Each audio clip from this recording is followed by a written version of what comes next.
Hello guys, welcome back to my channel. কেমন আছো তোমরা সবাই? আশা করছি ভীষণ ভালো আছো। ভগবানের কাছে প্রার্থনা করি তোমরা সবসময় খুব ভালো থাকো। তো চলেছি আজকে আর একটা নতুন ব্লগ নিয়ে। আর আজকের ব্লগটা দেখে বুঝতেই পারছো আমি কোথায় আছি। তোমাদেরকে তো বলেছিলাম আগের ব্লগে যে মেজদি শ্বশুরবাড়িটা তোমাদেরকে আজকে ঘুরে দেখাবো, ওর রুমটা শ্বশুরবাড়ির ঘুরে দেখাবো, আমাদের বাড়ি থেকে ওকে কি কি দেওয়া হয়েছিল তো সেইভাবে তো কখনো ব্লগ করা হয়নি। তোমরা খুবই দেখার ইচ্ছুক ছিলে, কিন্তু আমার সেইভাবে কখনোই ব্লগ করা হয়নি ওইগুলো। তো সেই জন্যই ভাবলাম আজকে তোমাদেরকে সব কিছুই ঘুরে দেখাবো। ব্লগটা একটুখানি লং হতে চলেছে, বাট দেখো অবশ্যই তোমাদের কিন্তু ভালো লাগবে। তো চলো দেখো, প্রথমে আমরা কিন্তু ঘুম থেকে উঠতে না উঠতে আমাদের কিন্তু ব্রেকফাস্ট চলেছে, একদম বেডটি চলেছে যেটাকে বলে। বিছানাতেই আমাকে দিয়ে দিয়েছে। আর আগের দিনকে অনেক খিচুড়ি, তারপর তোমার লুচি আর সব বাড়তি ছিল, সেই জন্য ওগুলোও দিয়েছিল। সাথে আবার বেগুনিও করেছিল মুড়ি খাওয়ার জন্য। তো সব রকম মিলিয়ে মিশিয়ে খেয়েছি। আর আমার আগের দিনকে লিপ বামটা পরেছিলাম, যেটা এতটাই লাল রং হয়ে গেছে যে সকালবেলা উঠে যেন কিরকম যেন লাগছিল। তো তারপর ঘুম থেকে উঠেই তো আমি একদম বিছানা থেকে খেয়ে নিয়েছি। তারপরে উঠে ফ্রেশ ট্রেশ হয়েছি আর ছাদকে এসেছি। দেখো এত সুন্দর হাওয়া দিচ্ছে ছাদটা, কি বলবো। আর ছাদটাতে কেন এসেছি বলো তো? ছাদটাতেই ওদের হচ্ছে বাথরুম, নিচেতেও আছে আবার ছাদেতেও আছে। তাই ভাবলাম ছাদকে যাই, একবারে ফ্রেশ হওয়া হবে আর একটু চারিদিকটা ঘোরাও হবে, তোমাদের সাথেও শেয়ার করা হবে আর আমার একটু রোদ পোয়ানোও হবে। কারণ এখন এত ঠান্ডা ঠান্ডা হাওয়া দিচ্ছে যে বড্ড শীত শীত লাগে সকালবেলাটার দিকটা, ভোরবেলাটার দিকটা। তো সেজন্য ওদের ছাদটাতে গেছিলাম। আর এত সুন্দর ছাদটা, কি বলবো তোমাদের, চারিদিক শুধু সবুজে ঘেরা। শুধু যতই দূর দিকে তাকাও শুধু সবুজ আর সবুজ, অন্য কিছু আর দেখতে পাবে না, শুধু সবুজ। তাও দেখো এইদিকে ওদের রান্না মেলাগুলো আছে, দেখে সবাই কিন্তু সকাল সকাল স্নানটাও করে নিচ্ছে। তখন বাজছিল ঘড়িতে অনেকটা, প্রায় 10টা, 10:30, 11টা বাজছিল। তখন সব অনেকে চানও হয়ে গেছিলো, সবাই কাপড় টাপড় মেলাও আছে। আর এই দিকটা তো ওদের সবুজ, আবার চুপ করো। আর এদিকটাতে হচ্ছে ওদের বাইরের দিকটা দেখতে পাচ্ছ, তুলসী মন্দির, রাস্তা, ডালিম গাছ এইসব আছে। গাছপালাতে তো ভর্তি। ডালিম গাছ ছিল না বাতাবি লেবুর গাছ ছিল, আমি ঠিক ভুলে গেছি, আমার এই মুহূর্তে মনে পড়ছে না। তো যাই হোক, তোমরা অনেকেই বলেছিলে, শুভ্রা দত্ত বলেছিলে যে আমার জন্য দিদি এর পরের বার গেলে আমি ভীষণ ভালোবাসি, আমার জন্য নিয়ে আসবো। আমি এবারে তো ভুলে গেছি গো, তবে এরপরে যদি যাবো তখন কিন্তু অবশ্যই তোমার জন্য নিয়ে আসবো মনে করে। তো যাই হোক, এদিকে কিন্তু তোমরা একটা ছাদটা ঘুরে দেখিয়ে দিলাম। এরপর চলো নিচকে যাই। আর এই দিকটাতে দেখতেই পাচ্ছ এগুলো সব কাকিমারা থাকে। আর এই দিকটাতে এই পাকার কি বলে এটাকে, পাথর বসানোর দিকটাতে মেজদিরা থাকে। তবে কোনো অনুষ্ঠান হলে ওরা কিন্তু সবাই একসাথে মিলেমিশে সবকিছু করে কাকিমারা। আরে সব এই যেমন ছোট কাকিমা এখন রান্নার দায়িত্বে নিয়েছে, সব রান্না কিন্তু ছোট কাকিমাই আজকে করছে। আর এদিকে দেখো লাকি বাবু তো এদিক ওদিক করছে। আর আমার লাকি বাবুকে একটুখানি ভয় ভয় লাগে, ভয় বলতে একটুখানি গা ফা চেটে দিলে আমার কিরকম যেন লাগে, আমার ভালো লাগে না খুব একটা। তো এমনিতে পছন্দ করি, বাট এই রকমগুলো খুব একটা পছন্দ করি না। তো যাই হোক, এদিকে তো সুমিতদা একটু পরে বেরিয়ে যাবে, কারণ সুমিতদা যা হোক করে ছুটি নিয়ে এসেছিল ওই একটা দিনের জন্য, শুধু ওই রাজলক্ষ্মী পুজোর দিনটার জন্য। তারপরের দিন কি বেরিয়ে যেতে হতো। তো তাই মন তো সবার ভীষণ খারাপ, আর সুমিতদার নিজেরও ভীষণ মন খারাপ, কারণ এই সব কিছু ছেড়ে চলে যেতে হবে অত দূর। তাও আবার একটু তো মন খারাপ হবেই, তাই না? সবাই আছে, মিলেমিশে খাবো, থাকবো, গল্প করবো, এগুলোই তো সবাই চায়, কিন্তু কি আর করা যাবে। আর ও ছাড়া তো পুজোটা কেমন একটা হতোও না, বাবা মা ছাড়া কি আর পুজোতে ঠিকঠাক মন লাগে? সেজন্য সুমিতদাকে ছাড়া হতোও না। আর দেখো সকালবেলা উঠে তোমাদেরকে প্যান্ডেল দেখাচ্ছি, কি সুন্দর প্যান্ডেলটা হয়েছে না? ওরা খুব সুন্দর কিন্তু প্যান্ডেলটা করেছে, আইডিয়াটা খুব ভালো। এদিকে দিদা, তারপরে বৃষ্টি, ওরা সবাই মিলে এখন পুজোর জোগাড় টোগাড় করছিল। ব্রাহ্মণ মশাই এখনো আসেনি, পুরোহিত মশাই আর কি, অনেক লেট হবে বললো, যে সবারই এমনি পুজো টুজো করে তারপরে প্রতিমা পুজোটা করতে আসবে। তো যাই হোক, তখন আমরা এদিকে মেজদিকে বললাম যে কি করছিস তুই? তো কালকে তো গিফটগুলো দিলাম, সেগুলো তো খুলে দেখলি না, আর আমার কাউকে দেখানোও হলো না। তো তুই একটু খুলে দেখ কি দিয়েছি না দিয়েছি। তো সেজন্য সুমিতদাকে বললো যে আয় না একবার খুলে দেখি। তো মেজদি বলছে যে এই যে তুই কেন চলে যাচ্ছিস? শুধু তো আমাকে দেয়নি, বাবা মা দুজন কি দিয়েছে, শুধু আমি কেন একা দেখবো? তো এরকম করে একটু মজা টজা করছিলাম আর কি। তো এটা আমি দিয়েছিলাম প্রথমে, আমারটাই খুললো। ছোট মানুষের মতন গিফট দিয়েছি, বেশি সামর্থ্য নেই, তার জন্য আমার সামর্থ্যর মতনই ওইটুকু গিফট দিয়েছি। কেমন হয়েছে জানিও। ল্যাম্প ঠিক নয়, ওই একটু ওই তারই মধ্যে। ও তো ঘর সাজানো জিনিস কিনতে ভালোবাসে, ছোটোখাটো জিনিস ভাবলাম ভালোই লাগবে। তো এটা পুরোটা অন্ধকার হয়ে গেলে পুরো ঘরটাতে বেশ লাইটটা হবে, দেখতে ভালোই লাগবে। আর তারপরে হচ্ছে যে তোমার এটা হচ্ছে যে বড়দি দিয়েছে। বড়দির গিফটটা তো খুবই সুন্দর হয়েছে, তোমাদেরকে তো দেখানো হয়নি সেদিনকে বড়দি কি গিফট দিয়েছিল। ও কিন্তু এই ল্যাম্প সেটটা দিয়েছে, খুব সুন্দর না এটাও, বেশ 3টে না 2টো কালার হয় আর খুব সুন্দর, মানে লাইটগুলো বন্ধ করলে বুঝতে পারা যাবে যে কি জিনিসটা কীরকম সুন্দর, একদম ডায়মন্ড ডায়মন্ড দেখতে লাগছিল, খুব ভালো হয়েছে। আর মেজদির মুখটা দেখে বুঝতেই পারছো, সুমিতার মুখটা দেখে বুঝতে পারছো যে ওর এই গিফটটাই পছন্দ হয়েছে, আমার গিফটটা খুব একটা পছন্দ হয়নি, তাই পাত্তাও দেয়নি। তা যাই হোক, কি আর করবো, আমার দেওয়ার কথা নয়, তাও আমি দিয়েছি, আমি ভালোবেসে দিয়েছি, আমার ভালো লেগেছে, যে খালি হাতে যাবো কেন, দিলে গিফট পেলে কারণ না ভালো লাগে, কিন্তু ওদের পছন্দ হয়নি, কি আর করা যাবে গাইজ, আর দেবো না। আর এদিকে দেখো সানার বম ফাটাতে ইচ্ছে করছিল বলে ও কিন্তু তারাবাতিগুলো ফাটাচ্ছিল আর কি।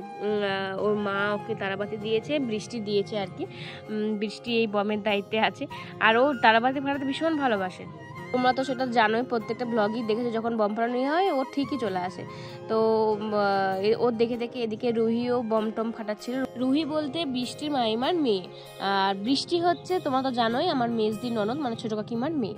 তো যাই হোক, এদিকে ওদের ঠাকুর ঘর আছে, এদিকে বৃষ্টির এখনও জোগাড় টোগাড় চলছে, সকালবেলাতে উঠি বৃষ্টি চান টান করে নিয়েছে, আর এদিকে কাকিমা তো এখন রান্না করছে, এদিকে দিদা বসেছে, দিদা বলতে এটা মেজদি, দিদা শাশুড়ি মা, আর অনেক কিছু রান্না বান্না হবে, তখন রান্নাটা হয়ে যাবে তখন তোমাদের সাথে শেয়ার করব। তার আগে দেখো সুমিতা কিন্তু রেডি হয়ে গেছে, স্নান টান করে খাওয়া দাওয়া হয়ে গিয়ে এরপরে কিন্তু বেরিয়ে যাবে, কারণ মানে কটা বেজে গেল, কটার সময় ট্রেন আছে, সেই জন্য কিন্তু বেরিয়ে যাবে, আর বেশিক্ষণ ওয়েট করবে না। আর সেইটি হচ্ছে লাকি বুঝতে পেরে গেছে যে দাদা চলে যাবে, সেই জন্য মানে দাদার পিছু ও ছাড়বে না, সকাল থেকে দাদার পিছু ও ছাড়ছে না, মানে প্রচণ্ড পরিমাণে দাদাকে ভীষণ ভালোবাসে, ভীষণ ভীষণ, দাদাকে, মেসোমশাইকে, মাসিমানিকে সবাইকে ভীষণ ভালোবাসে, দিদিকেও ভালোবাসে, বাট সুমিতদাকে প্রাণ প্রাণ, মানে সুমিতদা যাচ্ছে ও কিছুতে যেতে দেবে না, ও যেতে পারলে সঙ্গে খুব ভালো হয়, এরকম ব্যাপার আর কি, খুব মন খারাপ করে। দেখো দেখো বাইকে চলে গেল, ও পেছন পেছন ছুটছে, মেসোমশাই আছে, মেসোমশাই সব কিছু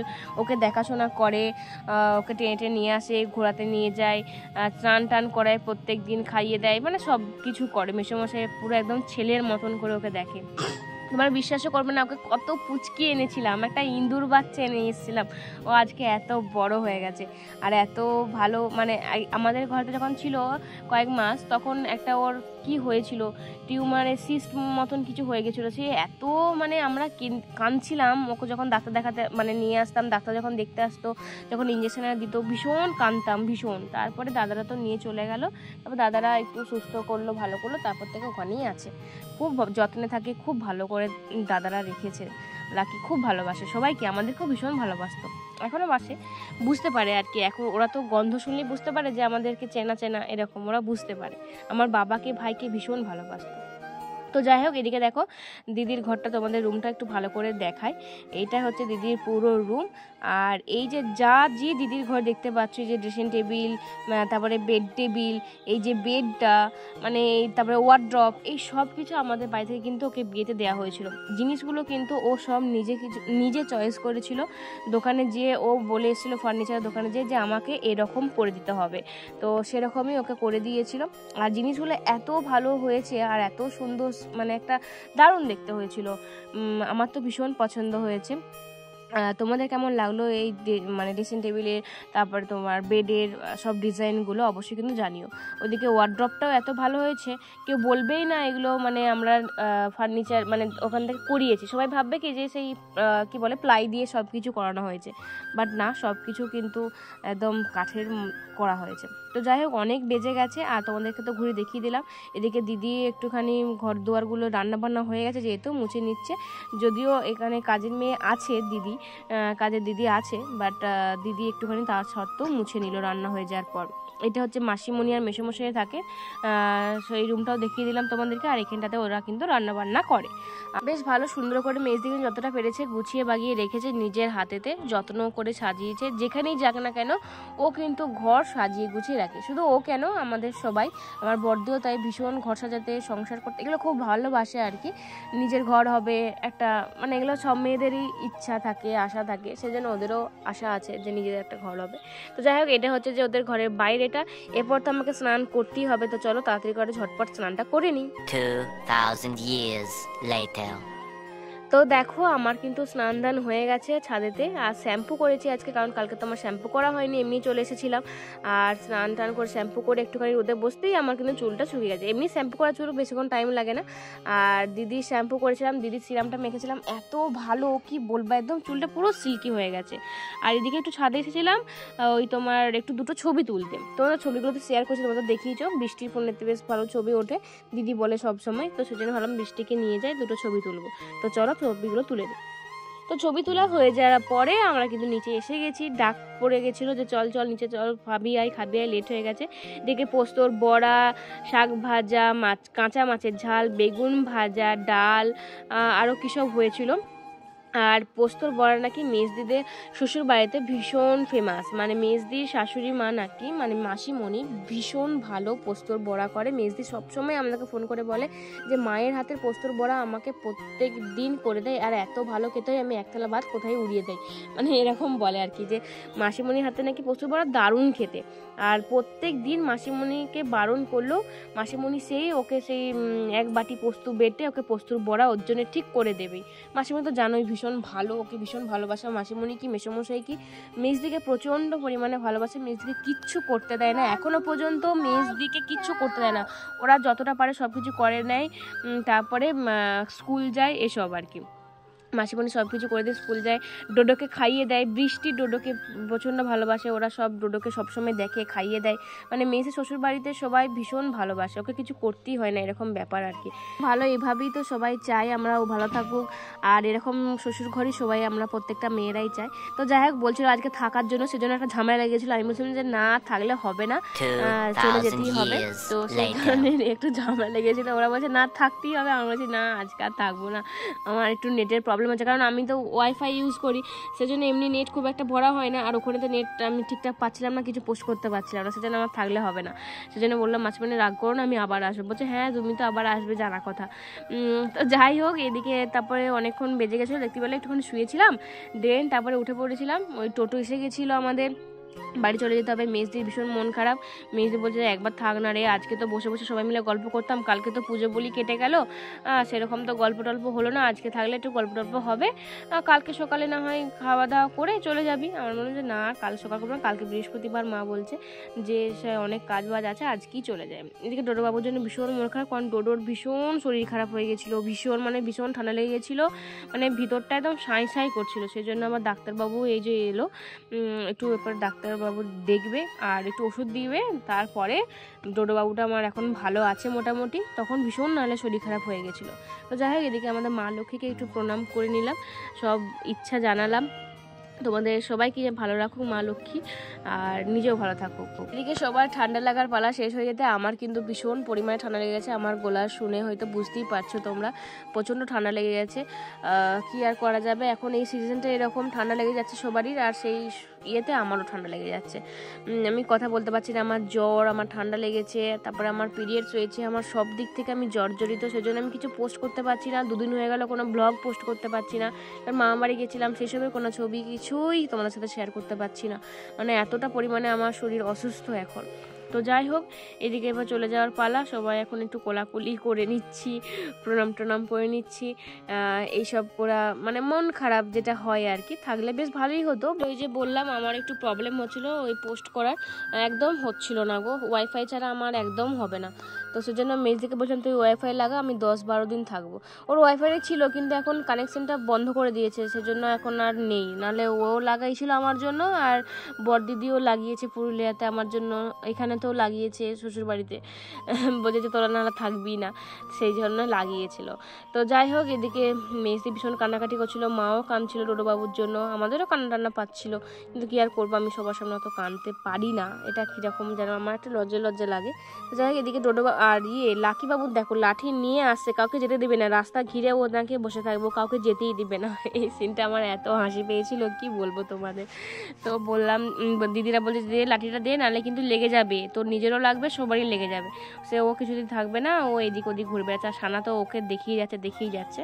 চলো আর বেশি লেট করলে হবে না, এরপরে বেরিয়ে পড়তে হবে, নাহলে যেতে যেতে আবার সন্ধ্যা হয়ে যাবে। আর দেখে আমিও রোদে বসে বসে ছাদেতে আমি মানে এডিট করছি, ভীষণ হাওয়া দিচ্ছে, কিন্তু ভালো লাগছে রোদটা। তো যাই হোক, আজকের ব্লগটা তাহলে এই পর্যন্তই। কেমন লাগলো আমার মেসি শ্বশুরবাড়ি এবং শ্বশুরবাড়ির ওর রুম, ওর জিনিসপত্র আমার বাবার দেওয়া কেমন লাগলো সেগুলো কিন্তু অবশ্যই কমেন্টে জানিও। আর ভালো লাগলে অবশ্যই লাইক কমেন্ট শেয়ার করতে তো একদম ভুলবে না। দেখা হচ্ছে পরের ব্লগে খুব তাড়াতাড়ি। ততক্ষণ ভালো থাকবে, সুস্থ থাকবে। আর পেজে নতুন হলে প্লিজ পেজটিকে আমার ফলো দিয়ে পাশে দেখো। আর আজকের ব্লগের কোশ্চেন হচ্ছে, বলো তো আমার মেসির রুমে কি কি কালার ছিল, কি কি কালার দিয়ে আমার মেসির রুমটা করা আছে। তো দেখি কে ঝটপট আগে উত্তর দিতে পারো। একদম কিন্তু আর দেখবে না, না দেখে বলো তাড়াতাড়ি। তো চলো, বাই।